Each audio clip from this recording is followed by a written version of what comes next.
ధ్యాయతో విషయాన్ పుంసః సంగస్తేషూపజాయతే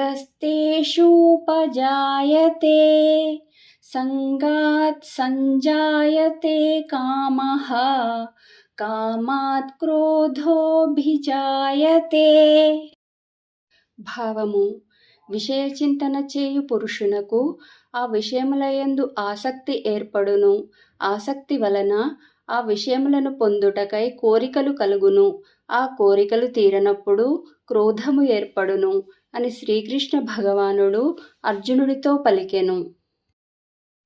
క్రోధాద్భవతి సమ్మోహః సమ్మోహాత్ స్మృతివిభ్రమః స్మృతిభ్రంశాత్ బుద్ధినాశః బుద్ధినాశాత్ ప్రణశ్యతి.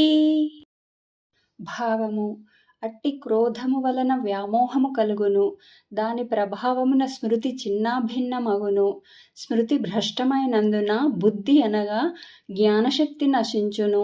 బుద్ధినాశము వలన మనుష్యుడు తన స్థితి నుండి పతనమగును అని శ్రీకృష్ణ భగవానుడు అర్జునుడితో పలికెను.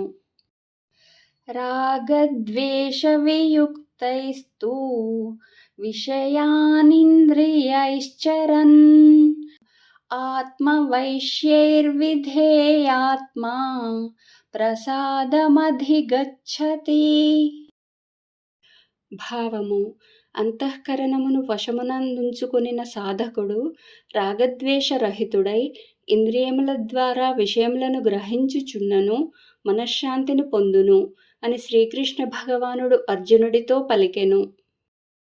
ప్రసాదే సర్వదుఃఖానాం హానిరస్యోపజాయతే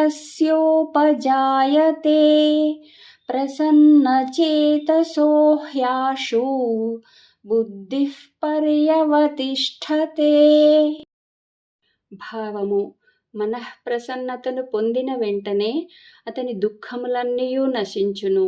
ప్రసన్న చిత్తుడైన కర్మయోగి యొక్క బుద్ధి అన్ని విషయముల నుండి వైదొలగి పరమాత్మయందు మాత్రమే పూర్తిగా స్థిరమగును అని శ్రీకృష్ణ భగవానుడు అర్జునుడితో పలికెను.